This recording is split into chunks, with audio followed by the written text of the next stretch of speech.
Hello guys, welcome और welcome back to my channel. जैसे आप लोगों ने थंबनेल में देख ही लिया होगा, आज से हम क्रिटिसिज्म की सीरीज शुरू कर रहे हैं for all the UGC net aspirant. साथ ही साथ बीएएमए के स्टूडेंट्स भी इक्वली बेनिफिटेड होंगे इससे। और अगर आप लोग नेट की तैयारी कर रहे हो, आपको जानना है कि नोट मेकिंग कैसे होती है यूजीसी नेट के लिए, डिजिटल नोट्स कैसे बनाए जाते हैं, आप सब मेरे चैनल पे देख सकते हो। मैंने उसके रिगार्डिंग एक पूरी प्लेलिस्ट बना के रखी है। साथ ही साथ अगर आप में से कोई बीए और एमए के स्टूडेंट्स हो जो लोग आंसर राइटिंग में प्रॉब्लम फेस कर रहे हो, सो उसके रिगार्डिंग भी मैंने अपने चैनल पे वीडियोस डाली हुई है, आप वो प्लेलिस्ट में जाके चेक कर सकते हो। और एक बात, ये जो पूरी सीरीज है जो शुरू करने वाले हैं हम आज से, जो शुरू कर रहे हैं ये क्रिटिसिज्म की सीरीज, इसके बाद मैं थ्योरी सब नोट्स बनाने का प्लान कर रही हूँ। सो ये सब PYQs के एनालिसिस पे है। जितने भी नोट्स हैं, मैंने जो जो बुक्स पढ़ी थी, मैंने जो जो इन्फो पढ़ी थी अपनी यूजीसी नेट पे अपीयर करते टाइम, वो प्लस 20 ईयर्स के जो PYQs है, सारा इसमें इंक्लूड करके ये नोट्स मैंने बनाया है। सो ये आपके लिए बहुत बहुत बहुत बेनिफिशियल होने वाली है। सो मेक श्योर कि आप चैनल सब्सक्राइब कर लें और वीडियो लाइक कर लें। ओके, तो हम लोग शुरू करते हैं आज की ये वीडियो। तो सबसे पहले introduction of Plato. Now Plato's date of birth is generally believe to be 427 BC, but he certainly died in 348 BC। अब आपको ये देखना है कि ये BC है, AD नहीं है, कंफ्यूज नहीं होना है, ये बिफोर क्राइस्ट की बात हो रही है। ओके, सो 427 BC के आसपास माना जाता है दैट प्लेटो वॉज बॉर्न, और डेथ कब हुई है? Around 348 BC। Okay, he was one of the most celebrated disciples of Socrates. ये सॉक्रेट्स के एक स्टूडेंट है, ये क्वेश्चन में आ सकता है। He was student of Socrates. ठीक है, उसके साथ Plato was the head of the academy in Athens, established in 387 BC। तो ये जो द एकेडमी थी अथेंस की, उसके जो हेड थे वो प्लेटो थे। और द मेजर डायलॉग्स क्यों लिखा हुआ है यहाँ पे? क्योंकि एक चीज़ हमें बहुत ज़रूरी होती है जानना, जो हम शायद मिस आउट कर जाते हैं या कोई हमें बताता नहीं है। प्लेटो नेवर रोट बुक्स हिमसेल्फ। प्लेटो ने कभी बुक्स, किताबें एज सच नहीं लिखी थी। प्लेटो यूज टू डिलीवर लेक्चर्स। ठीक है, उस लेक्चर्स को सुन के उनके स्टूडेंट्स ने नोट्स बनाई थी। उन स्टूडेंट्स ने उन नोट्स को लेके बुक्स, बाद में उसको बुक्स के फॉर्म में उसको बनाया था। सो दैट इज़ वाई यहाँ पे लिखा हुआ है डायलॉग्स, क्योंकि उन्होंने ये बोला था, उन्होंने कभी खुद से कुछ लिखा नहीं है प्लेटो ने। ओके, सो इसीलिए डायलॉग्स बोलते हैं। अब उनके मेजर डायलॉग्स कौन कौन से हैं? Ion, Crito, Phaedo, Cratylus, the Sophist, Protagoras, Gorgias, Symposium, Republic, Phaedrus, Philebus and Laws. ये कुछ डायलॉग्स है प्लेटो की जो इम्पोर्टेंट है। इसमें से जो जो इम्पोर्टेंट है वो सब हम इन डेप्थ अभी डिस्कस करेंगे, और बाकी नाम जानना आपके लिए इनफ होगा। सो या ये सब आप साथ के साथ नोट्स बनाते चले तो आपके लिए बहुत बहुत बहुत बेनिफिशियल हो जाएगा। सो सबसे इम्पॉर्टेंट वर्क जो है प्लेटो का वो है रिपब्लिक। ये हमें एकदम दिमाग में बैठा लेना है कि प्लेटो के रिपब्लिक से सबसे ज़्यादा क्वेश्चंस आती है। ठीक है, सबसे ज़्यादा क्वेश्चंस इसी पोर्शन से यूजीसी नेट से पूछा जाता है, यहाँ से सबसे ज़्यादा क्वेश्चंस आते हैं एग्जाम में।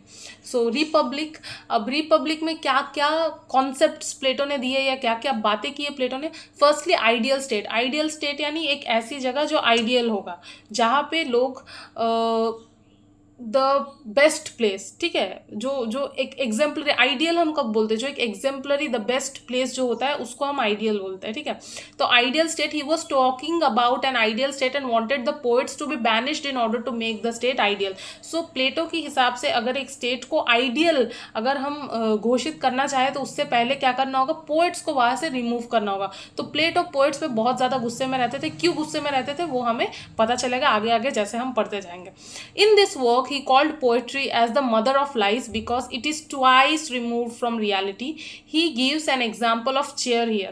So वो बोल रहे हैं कि poetry is the mother of lies. क्यों mother of lies? क्योंकि वो twice removed है from reality. अब poetry twice removed क्यों है ये बताने के लिए उन्होंने चेयर का एग्जाम्पल यूज किया है। ठीक है, तो चेयर का एग्जाम्पल कैसे यूज कर रहे हैं? वो सबसे पहले बोल रहे हैं कि चेयर जो है, सबसे पहले किसी के दिमाग में चेयर का एक कॉन्सेप्ट आया होगा, चेयरनेस। ठीक है, वहां से उस कॉन्सेप्ट को इमिटेट करके उस कारपेंटर ने चेयर बनाया होगा। अब एक आर्टिस्ट क्या करेगा? उस चेयर को जो कारपेंटर ने बनाया है उसको पेंट करेगा।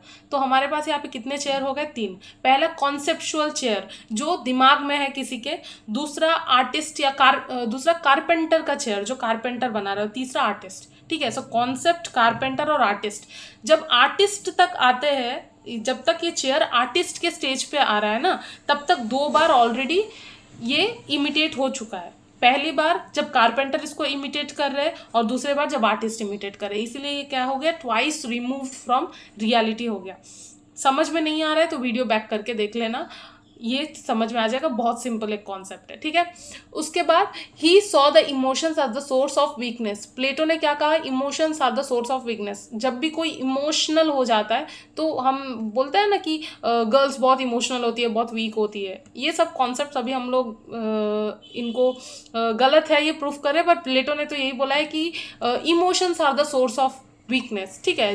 जहाँ इमोशन आ गया वहाँ इंसान वीक हो जाता है। अच्छा, उसके बाद लैक ऑफ मोरालिटी। प्लेटो ने रिपब्लिक में ये भी कहा है कि जो पोएट्स है और उनकी जो पोएट्री है वो लैक ऑफ मोरालिटी, मतलब उनमें मोरालिटी नहीं है। क्यों नहीं है उनमें मोरालिटी, प्लेटो ऐसा क्यों कह रहे हैं? पहला आर्ग्यूमेंट जो उन्होंने दिया, wrong representation of gods as unjust and revengeful. जो इसके लिए वो सबसे जो इसको समझाने के लिए, लैक ऑफ मोरालिटी को समझाने के लिए वो जो एग्जाम्पल ले रहे हैं वो है होमर का इलियड, ठीक है। होमर के इलियड को लेके वो बोल रहे हैं कि मोरालिटी नहीं है पोएट्री में बिल्कुल भी।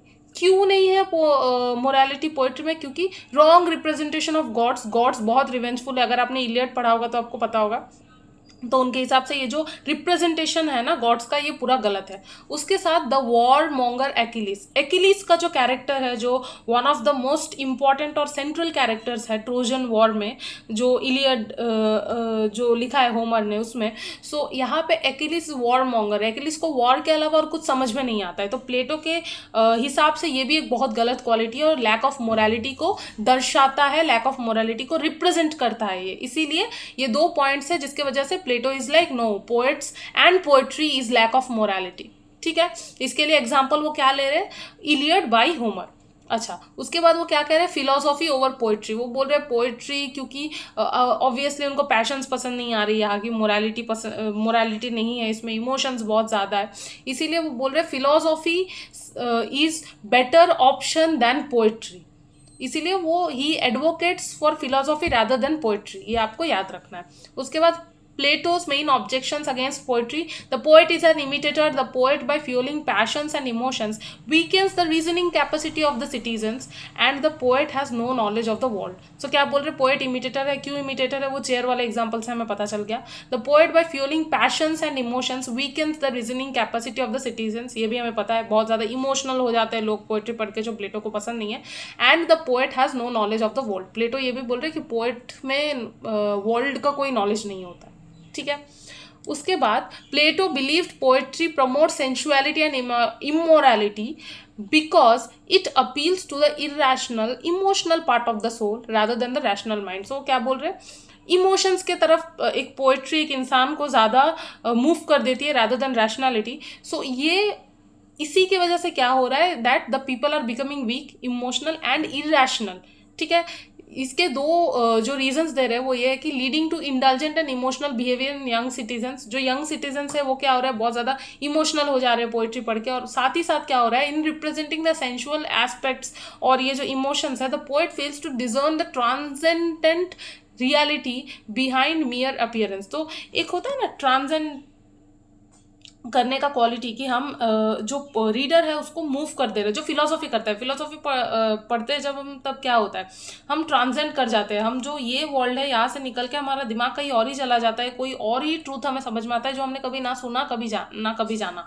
सो प्लेटो का यही बोलना है कि ये जो थॉट है ये पोएट्री में अगर होता तो सही होता। अगर पोएट्री इतनी ज़्यादा एक्सेस में इमोशनल हो जा रही है कि ये ट्रांसेंड करने का जो एलिमेंट है ये पोएट्री से मिस आउट हो जा रहा है, ठीक है।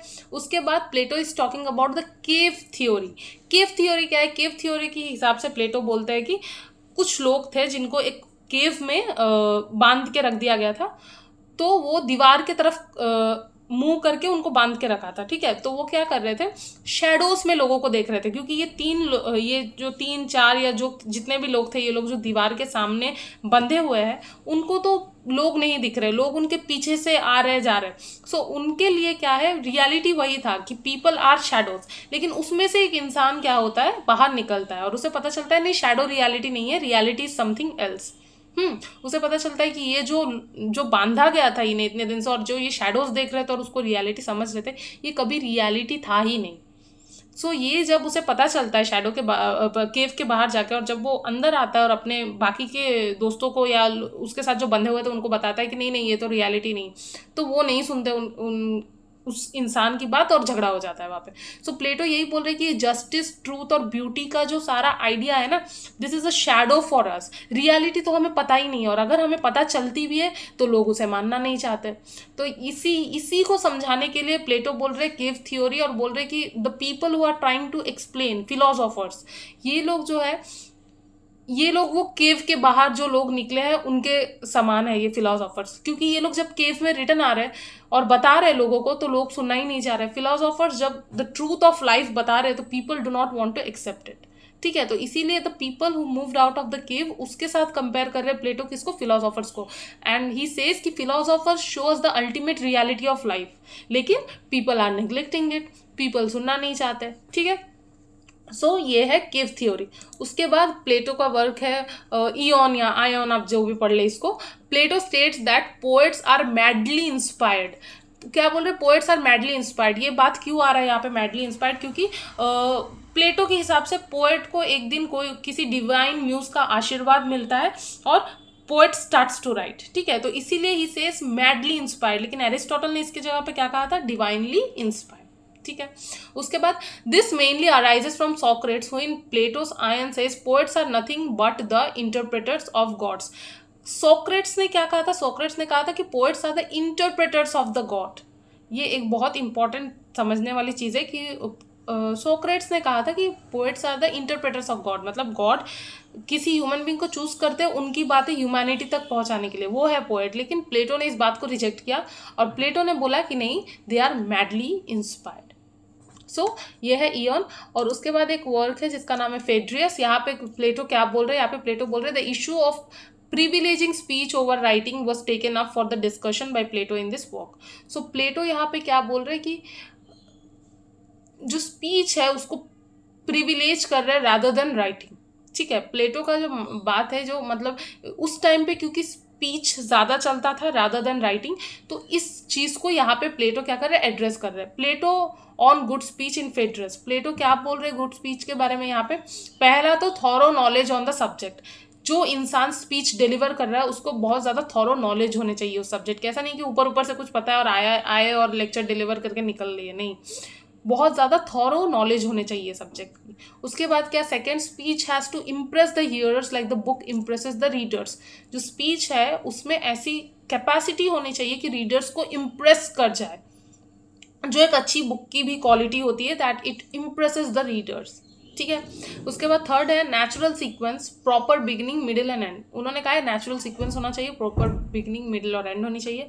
और लास्ट आर्ग्यूमेंट क्या है यहाँ पे, या लास्ट पॉइंट जो प्लेटो ने बोला है वो ये है कि to have a knowledge of human psychology to get into his hearers heart and soul. तो क्या होना चाहिए, नॉलेज होना चाहिए किस चीज़ की, ह्यूमन साइकोलॉजी की नॉलेज होनी चाहिए, ताकि the person who is speaking वो उस सुनने वाले की दिल तक पहुँच पाए। ठीक है, दिल तक पहुंच पाए और सोल तक पहुंच पाए, इतनी ज़्यादा वो वर्ड्स क्या होनी चाहिए, अपीलिंग होनी चाहिए, और वो ह्यूमन साइकोलॉजी से निकल के आनी चाहिए। अपीलिंग से ज़्यादा वो ह्यूमन साइकोलॉजी से निकल के आनी चाहिए। ठीक है, उसके बाद क्या है, द सोफिस्ट। अब सोफिस्ट में दो कॉन्सेप्ट्स है, एक है फैंटास्म, एक है सेम्बलेंस। आप बाई डेफिनेशन पढ़ने जाओगे तो फैंटास्म और सेम्बलेंस दोनों ही इमिटेशन है रियलिटी की, लेकिन फैंटास्म जो है वो ज़्यादा एक्यूरेट इमिटेशन है और सेम्बलेंस जो है वो थोड़ा सा कम एक्यूरेट इमिटेशन है। डेफिनेशंस तो मैंने यहाँ पे दे दिए, पर आपको समझना ज़्यादा ज़रूरी है, आपको ये डेफिनेशन समझना पड़ेगा। समझ अगर जाओगे तो आप लिख लोगे या एग्ज़ाम में आप आंसर क्लिक करके आ जाओगे, लेकिन आपको कॉन्सेप्ट समझना पड़ेगा। सो इसको एक एग्जाम्पल लेके समझते हैं। फैंटास्म जो है वो, सोचिए किसी का बॉडी डबल है, ठीक है, तो ऐसा बॉडी डबल जो हूबहू पूरा सेम हो वो है फैंटास्म, और ऐसा बॉडी डबल जो बस किसी एक एंगल से किसी के तरह लगता हो लेकिन हूबहू नहीं है, वो होता है सेम्बलेंस। ठीक है, अगर आपको नहीं समझ में आ रहा है थोड़ा सा वीडियो बैक करना, समझना, आपको समझ में आ जाएगा। बॉडी डबल जो हूबहू इमिटेट जो बॉडी डबल कर रहा है किसी इंसान को, वो है फैंटाज्म। और जो किसी एक एंगल से बस इमिटेट कर रहा है, पूरा पूरा इमिटेट नहीं कर रहा है, बस किसी एक एंगल से देखने में सिमिलर लग रहा हो, वो है सेमलेंस। ठीक है, सो आई होप आप लोगों को ये समझ में आया हो। और भी कुछ आर्ग्यूमेंट्स है प्लेटो की, जैसे सिडनी ने कहा था कि सिडनी का जो वर्क है वो जब हम पढ़ेंगे वहाँ पे प्लेटो की कुछ आर्ग्यूमेंट्स आएगी, वो यहाँ पे बताने का कोई सेंस नहीं है, वो जब आप सिडनी पढ़ोगे आपको वहाँ पे बहुत अच्छे से समझ में आ जाएगा। ठीक है, तो मैंने वो डेलिबरेटली एक्सक्लूड की है। अब जब सिडनी पढ़ोगे तो आपको वहाँ से वो बहुत अच्छे से समझ में आएगा, यहाँ पे मैंने जानबूझ के वो नहीं रखा है। ठीक है, सो मेक श्योर आप चैनल सब्सक्राइब करें, और अगर आपको कंटेंट अच्छे लगे तो वीडियोस लाइक करें, ताकि हर दिन मैं जो पोस्ट कर रही हूँ वो आप तक पहुँच जाए। सो थैंक यू, आई होप आप लोगों को ये अच्छे से समझ में आया होगा। इसके बाद भी अगर आपको कोई इशू हो रहा है, कोई प्रॉब्लम हो रहा है, feel free to ask me in the comments, मैं सारे कमेंट्स के रिप्लाई करूँगी। Okay, so thank you.